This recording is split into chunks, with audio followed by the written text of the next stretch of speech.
बॉलिवूडचा खिलाडी कुमार अक्षय कुमार यानं कॉपीराईटच्या मुद्द्यावर मुंबई उच्च न्यायालयात धाव घेतली आहे। आपलं नाव, आवाज व छायाचित्रांचा गैरवापर होत असून यावर निर्बंध घालावेत अशी मागणी अक्षय कुमारनं या याचिकेतून हायकोर्टाकडे केली आहे।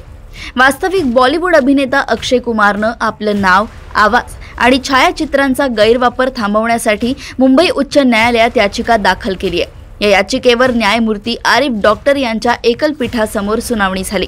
एआयच्या माध्यमातून कलाकारांच्या वैयक्तिक गोष्टींचा गैरवापर दिवसेंदिवस वाढत आहे।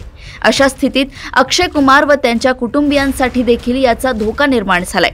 कोणती माहिती कुठे आणि कशी वापरली जाईल याचा नेम नसतो। तसेच स्पष्टीकरण देण्यापूर्वी सोशल मीडियावर चुकीचे पडसाद उमटतात, अशी गंभीर बाब यावेळी कोर्टाच्या निदर्शनास आणून देण्यात आली। याचिकेदरम्यान ज्येष्ठ वकील डॉक्टर बिरेंद्र सराफ यांनी अक्षय कुमार यांच्या वतीने युक्तिवाद करत या प्रकारांवर पूर्णतः निर्बंध घालण्याची मागणी केली। त्यांचा युक्तिवाद पूर्ण झाल्यानंतर उच्च न्यायालयानं या याचिकेवरील निकाल राखून ठेवला आहे।